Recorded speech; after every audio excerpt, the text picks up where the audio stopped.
Surface बनाया है और बाहर है +3q और ये सरफेस है s। हाँ, इसमें क्या दिक्कत थी भाई? Flux phi is equal to 2q minus q upon epsilon naught, so will be q by epsilon not.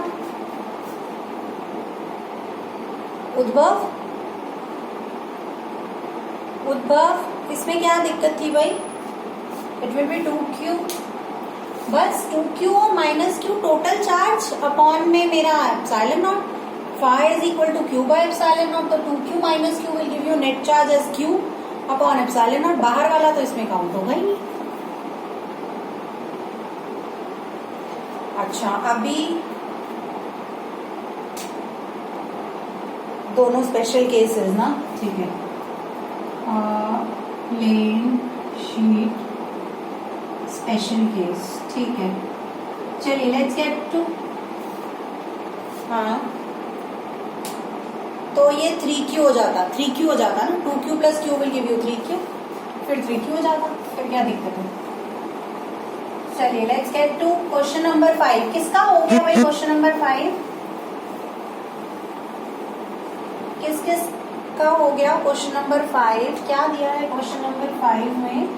एक सर्कल है, ओके, इसका रेडियस है r1, उसके बाद एक और स्फीयर है, इसका रेडियस है r2, और करना क्या है मुझे? What will be the surface charge density of the inner sphere, और चार्ज क्या है? q। Metallic spherical shell is inner radius, charge q is placed at centre. Inner surface का सरफेस चार्ज डेंसिटी अगर अंदर वाले का सिग्मा आई लेते हैं तो सरफेस चार्ज डेंसिटी होती है चार्ज अपॉन 4 पाई r1 स्क्वायर, और सिग्मा आउटर के लिए q अपॉन 4 पाई r2 स्क्वायर। बस यही तो करना था, बस यही निकालने को बोला है उसने, और कुछ नहीं बोला। Is placed at the centre, what will be the surface charge density on inner and the outer surface. इसी का ही एक और आगे एक्सटेंशन का जो क्वेश्चन है वो मैंने असाइनमेंट 2 में डाला था कि find the ratio of q1 and q2, ठीक है। मतलब असाइनमेंट 2 में इसी क्वेश्चन को एक्सटेंड किया हुआ है, to find the ratio of q1 is to q2। तो यहां से q मतलब charge on 1 and charge on 2 निकाल लीजिए, तो चार्ज ऑन 1 यहाँ से आएगा, चार्ज ऑन 2 आएगा, और वो रेशियो निकालना है शायद, I guess that is sigma I 4 pi r square, ऐसे कुछ करके आ रहा है उसका आंसर, असाइनमेंट 2 में है। हाँ अच्छा, उनकी रेफरेंस इवन ध्यान नहीं है, देखते हो। इसके बाद क्या है? 5th के बाद क्या था? 3 4 5 के बाद 9, 3 4 5 के बाद 9 हो गया, 9 नहीं हुआ? 9th किस किस का हो गया भाई? 9th किस किस, मुझे नहीं पता, मैं देख ही रही हूँ यार, मेरे को भी मतलब काफी टाइम हो गया है लिखे हुए। हाँ जी, यस, 8th इज सेम, 1 वो q1 q2, और उसमें ना r और रेडियस r और वो दिया हुआ है, रेशियो दिया हुआ है r का ना, 2r दिया हुआ है, ठीक है ठीक है। चलिए क्वेश्चन नंबर 9th में किसका है ये बेटा? इक्विलेटरल ट्रायंगल है,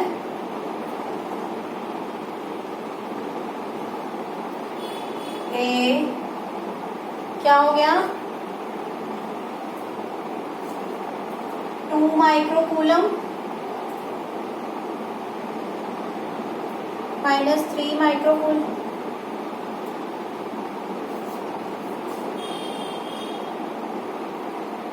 क्या चलता है मुझे समझ नहीं आ रहा है, क्या बोल रहे हो तुम? What should be the sign and the magnitude of charge that should be placed at the midpoint M of side BC? यहाँ पे एक चार्ज रखना है, वो क्या हो, so that A is in equilibrium। अब यहाँ पे लेट सपोज चार्ज रखा Q, A को इक्विलिब्रियम में रखना है, इसकी वजह से फोर्स क्या होगा? इश्मीत तेरा डाउट है ये? ठीक है Bhavya, please see to it यार। A के ऊपर A को इक्विलिब्रियम में रखना है, B के साथ फोर्स क्या होगा? इनवर्स होगा। This is FB, right? This is also FB, so that means the resultant of these two will lie this side, sorry FC। इसका जो रिजल्टेंट है FBC वो इधर लाई करेगा, इन दोनों का रिजल्टेंट। तो इसकी वजह से जो होना चाहिए फोर्स क्या होना चाहिए? आउटवर्ड्स होना चाहिए, ये होना चाहिए वो फोर्स ड्यू टू m ऐसे हो और ये दोनों कैंसिल आउट हो जाए। तो पहले ये दोनों इक्वल है। F D is equals to F C is equals to k into 2 into 10 to power minus 6 into 3 into 10 to power minus 6 divided by equilateral triangle की साइड दी है 20, तो 20 का square into 10 to power minus 4। ठीक है, इसका resultant क्या होगा? F B C is under the root of angle, दोनों क्या बना रहे हैं 60 डिग्री एंगल है। 60 डिग्री एंगल से एफ बी और एफ सी को लेट्स सपोज एक्स इमेजिन कर लें, तो x square plus 2x square cos 60, cos 60 is 1/2, 1/2 से 1/2 कट जाएगा। So I'll have x square plus x square plus x square, that is 3x square. So root 3x मेरा resultant आ गया। ठीक है, अब बस this value should be equal to F M, root 3x should be equal to F M. बस answer नहीं आया, चलो करके देखते हैं। रूट 3 और ये वैल्यू सॉल्व करते हैं। 9 into 10 to power 9 into 6 into 10 to power minus 12 upon 20 is 400 into 10 to power minus 4 minus 4 minus 12 will give you minus 8 will give you 10 to power minus 7 7 and minus 8 will give you 10 to power minus 1, वो नीचे आ जाएगा। तो root 3 और ये 2 और ये 3, 9 3 जा 27 bye 220, right. बस अब ये तो सॉल्व ही करना है, इसमें क्या दिक्कत है यार। 27 रूट 3 बाय 20 आ रहा है। आंसर क्या दिया हुआ है रूट 3 की टर्म्स में ही है, 27 बाय 20। 2.25 तो नहीं आ रहा यार, 1.25 नहीं आएगा, 1.25 नहीं आएगा ये, है ना। ये आंसर हो सकता है गलत लिखा हो बेटा, 2.25 नहीं आ रहा, it's not coming 2 point.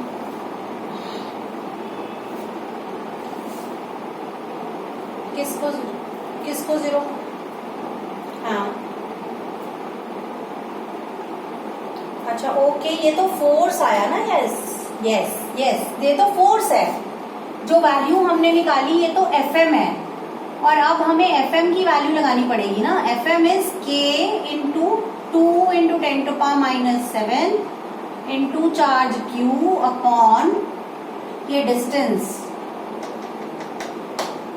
Is 20 और 10, तो ये क्या हो जाएगा, कहाँ एक मिनट, हाँ नहीं ये मैं ना ये कैलकुलेशन करने की जरूरत ही नहीं है, एक सेकेंड, नो नीड। मैं एफएम निकाल रही थी, एफएम नहीं निकालना, मुझे तो चार्ज निकालना, ये करने की जरूरत ही नहीं पड़ेगी।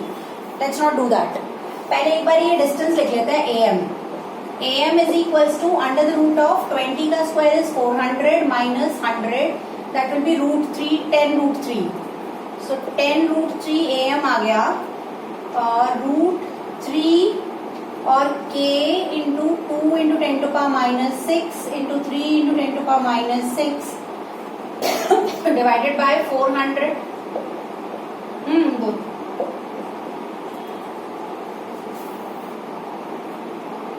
नहीं यार सेंटीमीटर में निकाल लेते हैं, बाद में उसको 10 टू पावर -2 कर देंगे ना, बात तो वही रहेगी, उससे क्या फर्क पड़ता है। Let's not complicate the calculation ना। अब यहाँ पे एफएम की वैल्यू लगा लो। एफएम की वैल्यू होगी K into 2 into 10 to power -6 into Q divided by मेरा डिस्टेंस जो कि 10 का square is 300 into 10 to power -4, और यहाँ पे मेरा root 3 K 2 into 10 to power -6 into 3 into 10 to power -6 divided by 400 into 10 to power -4। अब काट दो जो कटता है, 10 टू पावर -4 से 10 टू पावर -4, के से के 2 ये भी। So I have 3 root 3 into 10 to power -6 divided by 4 into 3 is cube. So answer is 9/4 root 3 into 10 to power -6। ठीक है यार, वो 2.25 ही आ रहा है। 2.25 root 3 into 10 to power -6 is micro coulomb.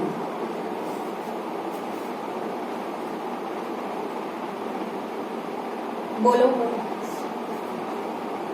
यार, √3 तो ये FBC से आया ना, दिस इज √3x और ये क्या है FBC। मैंने FB और FC लिखा था, इसको x लिख दिया, दिस इज FBC ना। बोलो ठीक है।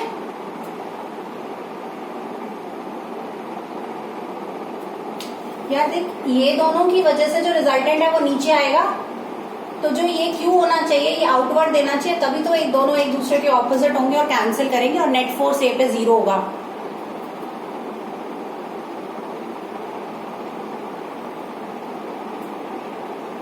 हाँ, रिपेल करेगा तभी ए इक्विलिब्रियम में होगा ना, नहीं तो इक्विलिब्रियम में होगा ही नहीं अगर रिपेल नहीं करेगा तो।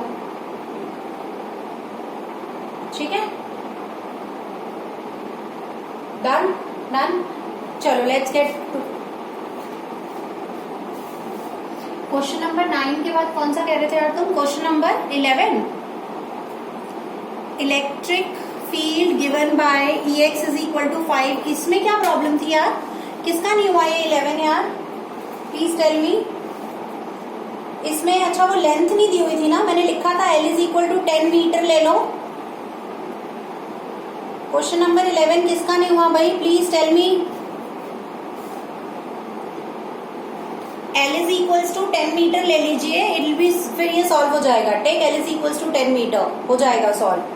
क्वेश्चन नंबर 11 के बाद क्वेश्चन नंबर 12।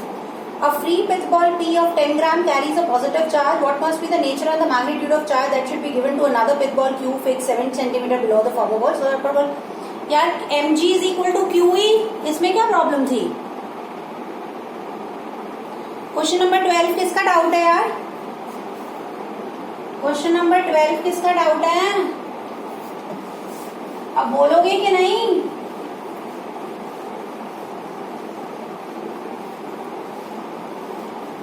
किसी ने तो लिखवाया ही होगा ना, तभी लिखा होगा मैंने यहाँ पे।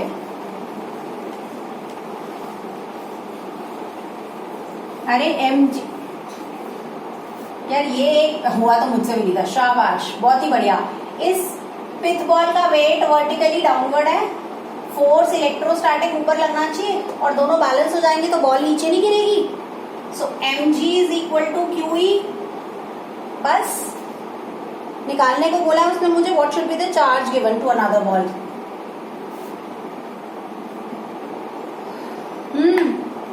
और यहाँ पे QE की जगह you can write down the force FE which is K Q1 Q2 by R²। R is 7 centimeter, Q1 is already given to you 5 into 10 to the power -8। आपको Q2 निकालना है, बाकी आपको सब दिया हुआ है, मास भी दिया हुआ है और G आपने 10 लगाना है। ठीक है,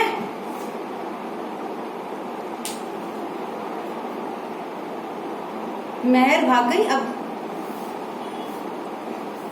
महर का डाउट था ये